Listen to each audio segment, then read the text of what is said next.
It's been sat here, battery disconnected, for a while.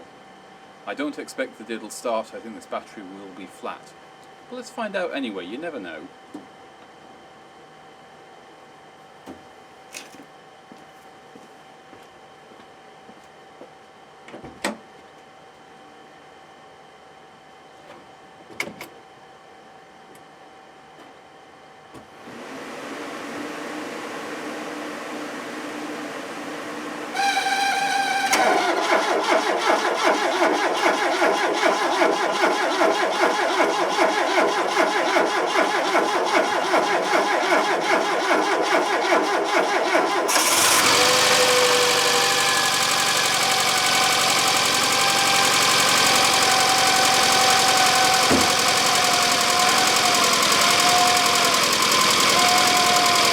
Didn't doubt it for a minute. Maybe a little bit.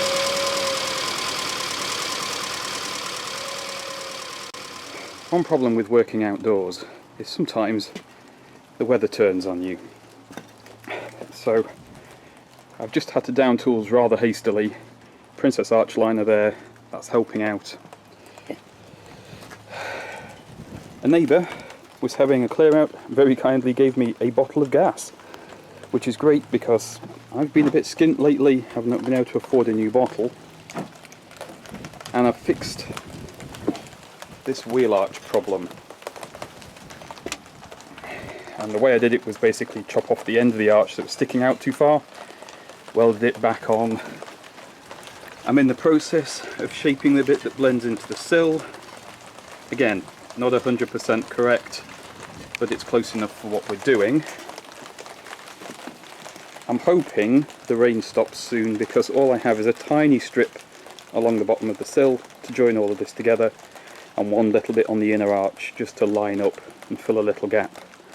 And then I can blast it all back, get some paint on, and we're basically finished finally. But yeah, this week's been a bit of a roaster and lovely and dry. Now it gets to the weekend when I've got time, it's just doing this. Well, it's done. I managed to dodge enough of the rain to get everything finished. I cleaned off the worst of the rust blebs on here. There was a bit near the front where it'd been jacked up that I've straightened out as best I can. There's been a rust repair up there as well, so I think somebody maybe jacked through the floor, but that's from a long time ago.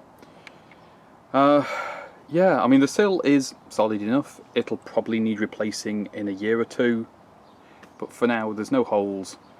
There's no thin spots, so we're good. All of this end is all prepared. The welding is complete, which I'm very happy about. Done all the grinding back, and I've put rust converter on, so it's just waiting for some filler and some fresh paint, and then we'll be good. Inside the arch I have doused everything in seam sealer, just to keep everything from any kind of problems. The weld line I had going down here, it's not the prettiest, and I don't have any tools in to clean it up to make it prettier, so seam sealer will have to pick up the slack there for me. The good thing is, anything that gets in here is going to drain out properly, like it does on the other side, and we don't have any sharp edges or anything like that to worry about. And I'll just have to wait for everything to dry. I can stick some paint on it, and it'll be done. With all the welding done, time for the next stage, which is filling and sanding and eventually some painting. I've already done the first round of filler, which is the rough one, and sanded that back. I'm now waiting for the second round to dry off. It's not too bad, to be honest with you. It's not used as much filler as I expected, and a lot of this will just go away. That's the beauty of filling. The only problem I know I'm going to have is just here. The panel's actually buckled up ever so slightly right on the weld line. It's only become evident as I've been sanding and filling. There's not a great deal I can do about that at this point. I'm not going to worry about it. It'll be good enough. Once this is painted, I can then go under here and underseal all of this, and eventually I'll be undersealing inside the arches a bit more too. And on the front. We now have a power washer, so I can probably get these cleaned up a bit better than I did before. Overall, I don't really have any problems. The profiles are close enough. Right, before you tell me all the ways that I've done this wrong, I know. I do know how to do this properly, but I don't have the relevant sort of space and all the rest of it. So let's ignore the rules. One nice thing about these tiny wheels, you can use a bin bag to mask your wheel off, which is great. You just shove the bin bag over the tyre, you're done. This door is getting replaced, so I don't care about overspray on it. I'm not going up to the level of the glass, so there's no need to mask there. Do want to reuse this door handle, and I don't want to go above this body line. Yes, that's a hard mask line, but that's also a hard body line on the car, so you get away with it. I've masked up where overspray is likely to go there, and the second fill is all sanded. It is not perfect. You can see here there's all these little dimples that need filling, and I'll get those on the final fill. What I need to do now is I need to get some paint on this to protect it from the weather. If I leave this as it is until tomorrow and it rains, I'm going to have flash rust to deal with. I'm going to have water soaking into the filler. That's going to cause me problems later. If I just get some paint on it now, that's not a worry, because I can just sand the paint off. I can do the little bits of filling that I need to do, which will be easier to see as well with one uniform colour, and then we can get the final coat on and it'll be done. There we go. Quick splash of primer and a splash of colour. It's not bad, it'll do. For what this car is, this is fine. I've not cleaned anything off, so there's filler dust here and there and that sort of business. Not worried. This is just to keep it weather tight until I can do the next bit, which might be tomorrow, might be later. So it just keeps everything safe and doesn't undo what I've already done. The other nice thing is this does highlight where the issues are. So you can just about see the dimples in the filler. And the orange peel in the paint, obviously, because it's out of a rattle can. But just little spots like this need filling and probably hand sanding. A little bit of work on some of the soft corners, and we'll be good. I mean, most people are going to look at this car from this distance, and from this distance, it's perfectly fine. That's as much filler work as I'm going to do on this. It's still not perfect. It would benefit from some more time. I just need this done, and I'm short on time myself. I very roughly masked it all up with some printer paper. That's all I have right now, annoyingly. I will be coming back to this in the future, I think. For now, it's just a case of get it stabilised, get the rot gone, which we've done, and get it through an MOT. The irritating thing is, as I've got to this point, with everything all masked up, it keeps getting windy, and that's going to slow me down with the painting a little bit. That's the primer coat on. It's it'll do. I can see as the light's catching it, there's lots of little bits here and there that I'd normally spend a lot of time taking out and making nice. I'm not going to bother. I can come back and do this better at a later date. I know I keep saying it, but I know people are going to say, why don't you spend more time and do more on it? Well, I need to be able to use this car, and I'm at the mercy of free time and the weather. I mean, I'm doing this on my lunch break at the moment, so yeah, there's only so much you can do sometimes. Acknowledge your limitations. I'm going to let this all dry off and be ready for the top coat.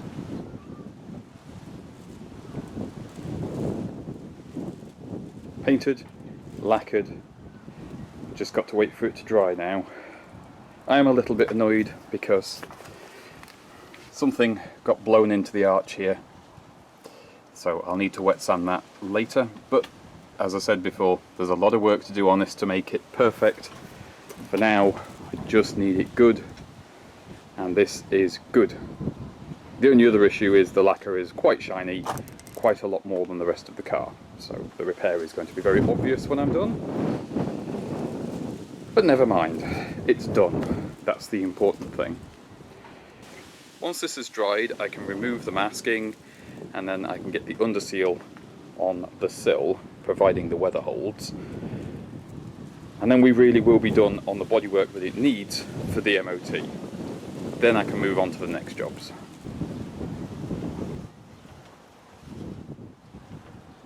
All unmasked. Yeah, it's okay. The car is quite dirty at the moment, so obviously that's not going to help. But I'm happy enough with it. I wish it had gone better, but never mind. Time to finish the job, and we are using this stuff, Hammerite underbody seal. I've already masked the whole sill and where I need to on the tyres, and now it's just a case of spraying this on.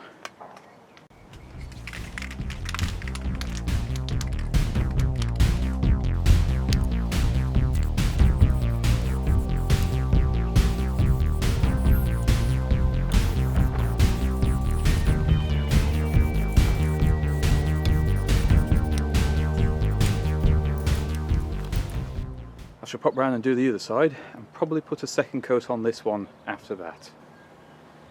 Even if you have gloves, I would very much recommend using one of these spray handles or a modern equivalent, because this stuff makes a mess and you don't want that all over your hand.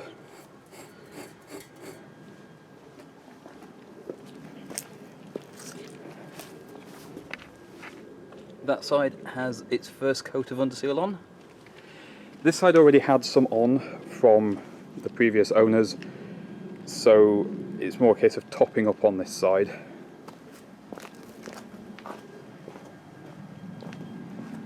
This side didn't have any at all.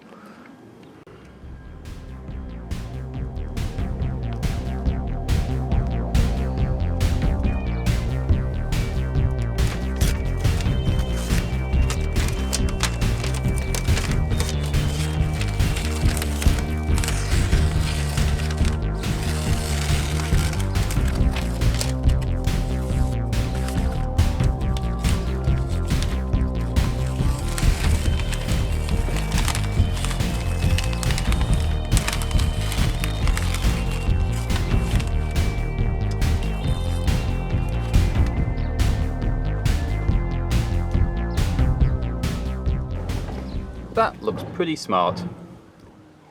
I'm happy enough with that. I just want to do one more small thing. These stripes are a bit fiddly to do because I don't have any fine line tape this thin, and I can't cut this masking tape down to the thickness I need, so I'm going to mask it in a couple of stages. Masking off the middle stripe, we'll paint the outer ones, then we'll take this middle mask off, mask up the outer ones and paint the middle stripe again. This will make more sense as I go along with it. I've also made sure that I've taped the shut gap here because I don't want black overspray inside there. The middle masking has now been removed. The matte paint is now dry. Hopefully dry enough. And now I need to mask up to this middle black line, masking over the new black paint and the old red paint.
There we are, job jobbed.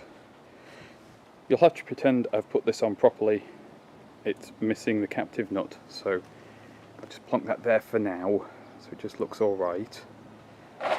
I've got a feeling that the little bit of extra stripe I put in behind the door, Maestros don't normally have. I'll do some research, but I like it being there. I feel like it's more finished.